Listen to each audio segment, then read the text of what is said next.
Hello my peeps, welcome back to my channel. For those who are new to my channel, I am Connie C. Walcott and I am currently living and teaching in the Middle East, Kuwait to be exact. Now I am using this platform to share all my experiences with you, both inside and outside the classroom.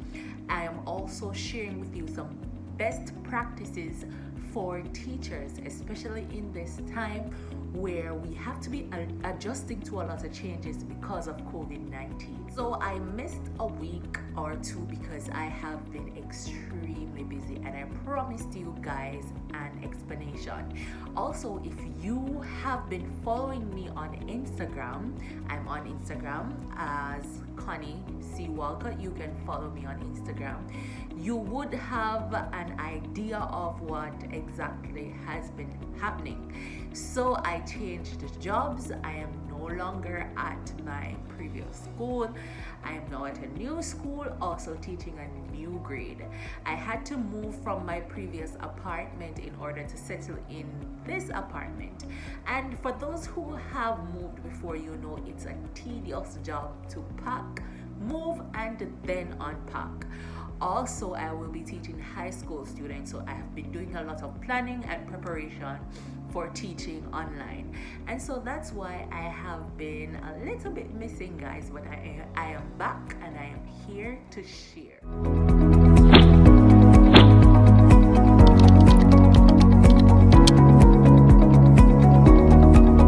So in this video I will be sharing with you 10 tools that we can use as teachers to facilitate online learning.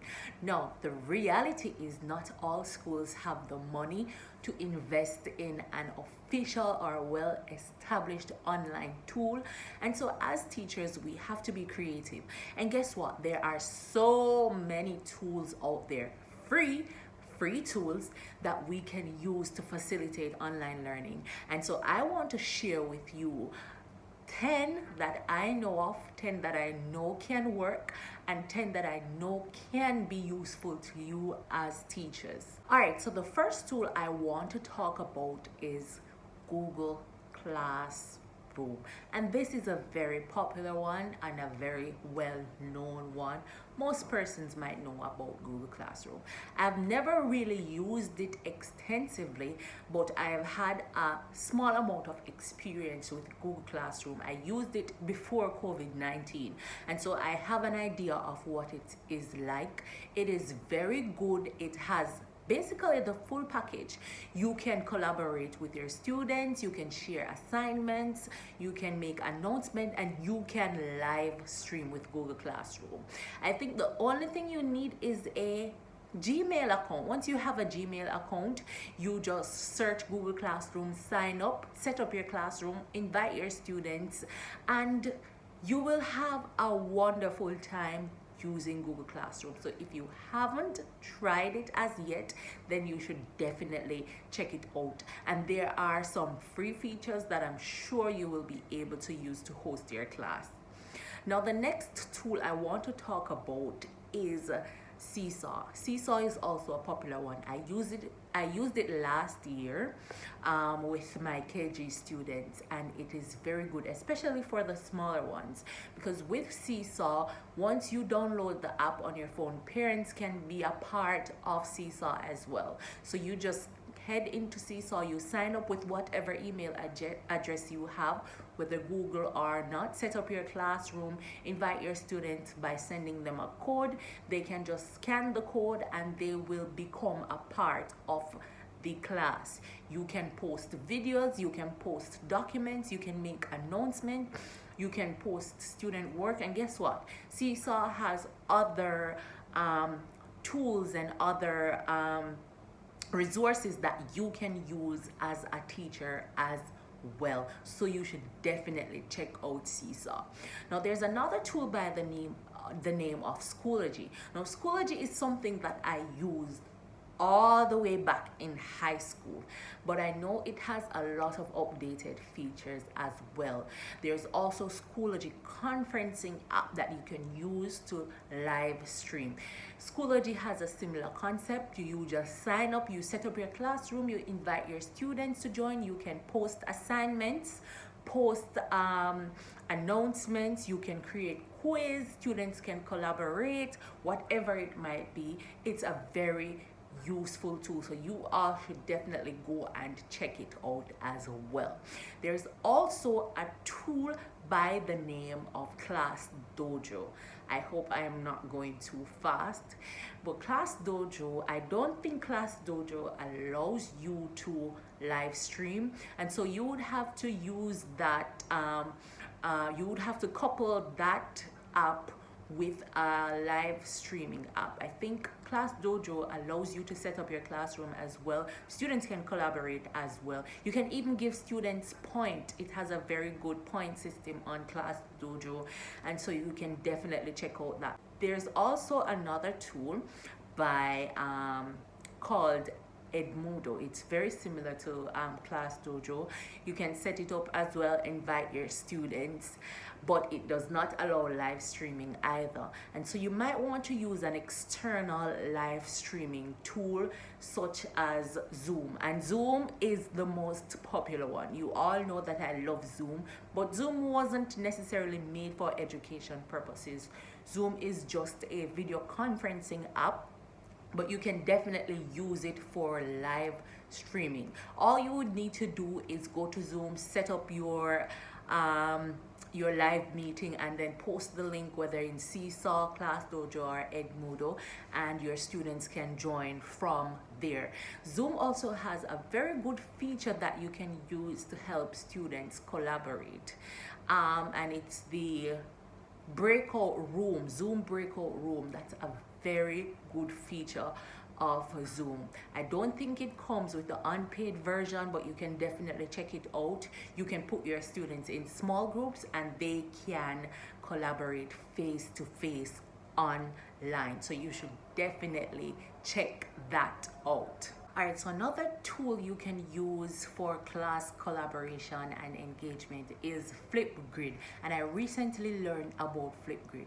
The thing with Flipgrid is you can create a discussion forum where you can write a question or whatever it might be. You can invite your students to join. They can come and be a part of the discussion. They can post videos and they can comment on each other's posts, and I think it's just beautiful for engagement and collaboration, so you can definitely check out Flipgrid. Now, all of these tools that I just mentioned have similar features, and these are very good features that we can use as teachers while teaching online. You can track students' attendance, you can track students' engagement, you can create graded assignments including quizzes. You can grade them and provide students with grades. You can post any document, whether it be PDF, videos, links, whatever it might be. You can post it on these websites and students can access it. And one of the most important things, you can give students feedback through these applications. Feedback is extremely important when it comes on to online learning, and you need to be giving your students feedback continuously, and so you should definitely check out some of these tools. Now, I want to talk about tools that we can use as teachers to deliver our lesson. For example, Google Slides. You should definitely check out Google Slides. It is web-based, but it's basically the same as PowerPoint, right? It's basically the same as PowerPoint, but with Google Slide you can create interactive presentations that you can use to deliver your lessons, presentations that are more interactive. Now, I might do a video to show you how you can create interactive slides in the future, so definitely look out for that. Another thing you can use is Google Forms. You can use Google Forms to create quizzes. It's very useful and very easy to use. I might do a tutorial on that as well. There is also Google Drive. Now Google Drive, you can use Google Drive to organize all your files, your lesson plans, your interactive your interactive activities, whatever it might be. You can definitely use Google Drive to organize yourself as a teacher. All right, so just a quick recap before I move on to the last thing. I spoke about a number of tools. There was Google Classroom, there was Edmodo, there was Class Dojo, there was Seesaw, Schoology, Flipgrid, Google Slides, Google Drive, Google Forms. I also spoke a little bit about Zoom, but I am not putting Zoom in this 10 because Zoom is so overused. So yeah, that's 9. Now the final thing I want to talk about is Microsoft 365 or Microsoft Education.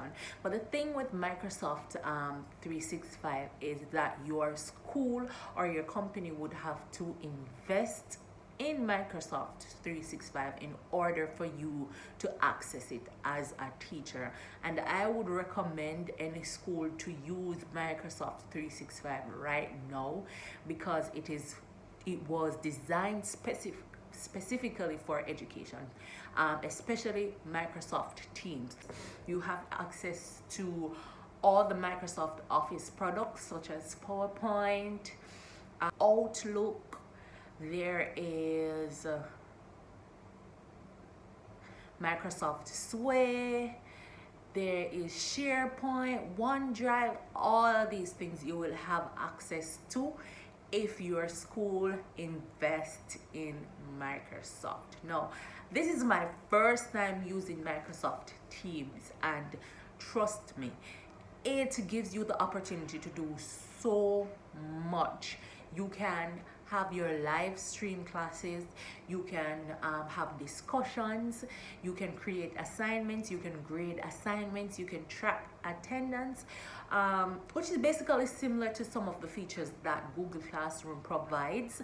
So you can definitely encourage your school to check out Microsoft 365. All right, so that's it, guys. If you have used any of these tools before, if you are using them right now, let us know in the comments what it is like. Let us know the pros and the cons of using these tools. Let us know what you think about these tools. Let me know if this was helpful or if you will be trying any of these tools. We're only here to help each other. If you have any advice for us when we are using any of these tools, you can definitely leave it in the comment below. Guys, please remember to like, share, comment, subscribe. I am on my way to 300 subscribers and I know that we can do it, right? So until next time, guys, peace out, one love, see ya.